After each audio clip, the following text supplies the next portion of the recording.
The global economy is shaking, quietly, violently, and irreversibly. We're watching a slow-motion collapse of the very supply chains that built modern capitalism. U.S. bond yields are skyrocketing, markets are in chaos, and a chilling reality is setting in. U.S. China relations have fundamentally broken down, perhaps for good. No spin, no sugarcoating, it's a rupture with global consequences. This entire spiral, the volatility in U.S. bonds, the surge in inflationary fears, and the breakdown of economic diplomacy, it all ties back to one trigger, the escalating trade war with China. Let's rewind. When former President Trump slapped a 100% tariff ultimatum on Chinese goods, it wasn't just a policy shift, it was a declaration of economic warfare. Beijing had no choice. The response, swift, brutal, calculated. China fired back with an 84% tariff on U.S. goods, a figure so extreme it's effectively a blockade. A message sent loud and clear: if Washington wants war, Beijing is prepared to go the distance. And starting April 10th, American exports to China, they may as well be written off.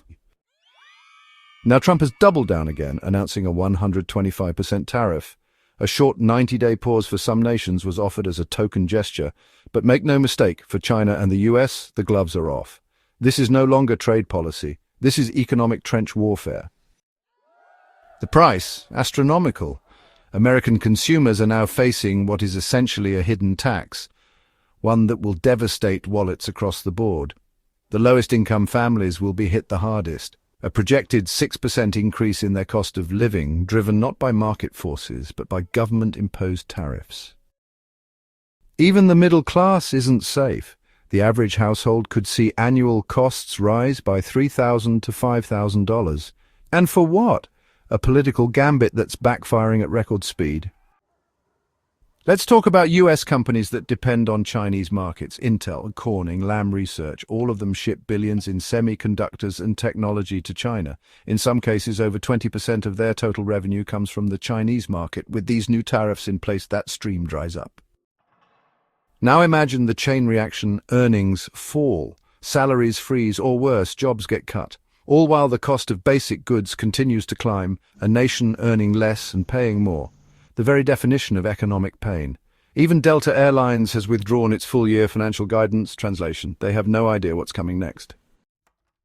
Now imagine the chain reaction: earnings fall, salaries freeze, or worse, jobs get cut. All while the cost of basic goods continues to climb, a nation earning less and paying more. The very definition of economic pain. Even Delta Airlines has withdrawn its full-year financial guidance. Translation: they have no idea what's coming next.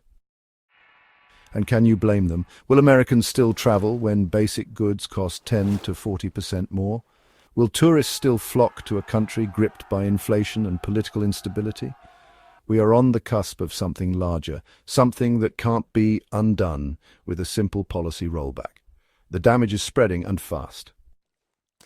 Look at U.S. bond markets. Bond yields are exploding. The 30-year Treasury yield nearly hit 5%. The 10-year climbed over 4.5%. That's a complete repudiation of U.S. debt as a global safe haven. This isn't how it's supposed to work. In times of uncertainty, people bonds. They don't from them, but here we are. Why? Two likely scenarios. First, panic. Investors over-leveraged in stocks are getting crushed by market sell-offs and are liquidating bonds to raise cash.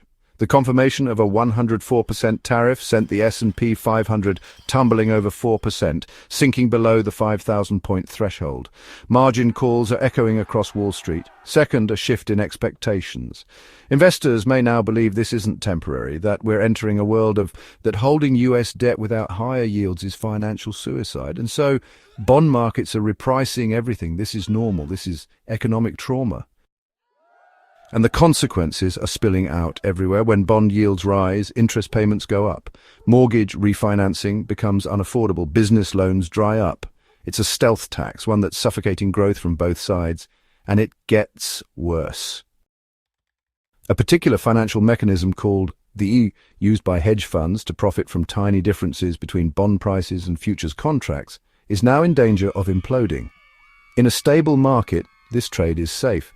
But in today's whipsaw bond environment, it's a ticking time bomb. Here's how it works. A fund buys a bond at $99, shorts the futures at 150 cents, locks in a profit. But if bond prices suddenly drop, boom, margin calls, forced selling, losses spiral. This is already happening, and it all began with the tariff war that opened Pandora's box. A particular financial mechanism called the E, used by hedge funds to profit from tiny differences between bond prices and futures contracts, is now in danger of imploding. In a stable market, this trade is safe. But in today's whipsaw bond environment, it's a ticking time bomb. Here's how it works. A fund buys a bond at $99, shorts the futures at 150 cents, locks in a profit. But if bond prices suddenly drop, boom, margin calls, forced selling, losses spiral. This is already happening, and it all began with the tariff war that opened Pandora's box. In just 72 hours, the 10-year Treasury yield surged by 60 basis points. At the same time, the S&P plunged over 8%. People feel poorer, so they stop spending. Even if the losses are on paper, the psychological damage is real. The economic slowdown becomes self-fulfilling. And now there's growing speculation. Is China quietly dumping U.S. Treasury bonds? Their holdings have already dropped below $750 billion.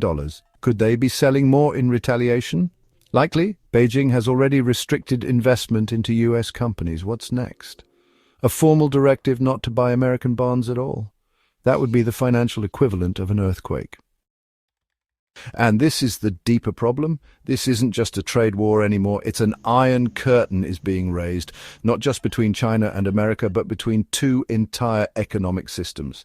And once this fracture is complete, it will reshape the global financial order for decades. So what's the end game? Some argue this is all part of a grand strategy. One recently exposed by economist Scott Besson, the US isn't just trying to isolate China.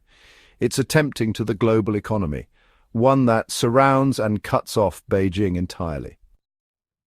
So what's the end game? Some argue this is all part of a grand strategy, one recently exposed by economist Scott Besson. The US isn't just trying to isolate China.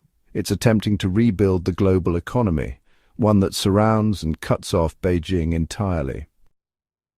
The plan, a global alliance of nations, Japan, the EU, South Korea, India, Vietnam, all forming a new trade bloc, a fortress economy. Not just Fortress America, but Fortress World, with China locked outside the gates. It's bold, it's dramatic, it's dangerous.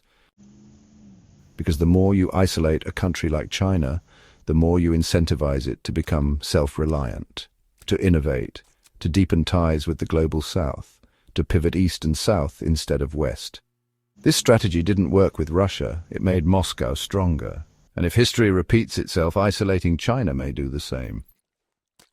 Yes, China needs to rebalance its economy. It must shift from an export-driven model to a consumer-based one. But forcing that transition through tariffs and exclusion is not just short-sighted, it's counterproductive.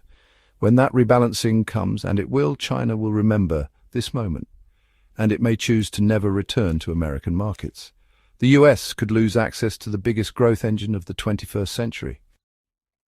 And other nations are watching closely.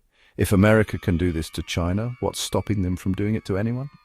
This is the real risk, a breakdown of trust in the global trading system. Countries will hedge their bets, they'll diversify away from the dollar, and they'll be far less willing to hold US debt. Which brings us back to where we started. Bond markets, the true canary in the coal mine, as the yield curve shakes, as debt markets tremble, and as the cost of borrowing spirals, the US economy is walking toward a cliff. This isn't just about tariffs anymore. It's about trust, stability, and the rules of the game. So here's the question that no one seems to want to answer. Has America just fired the first shot in an economic war it can't afford to win? Let me know your thoughts in the comments. Do you think China's retaliation will escalate even further? Will Besson's global fortress strategy work, or will it backfire like so many geopolitical plans before it?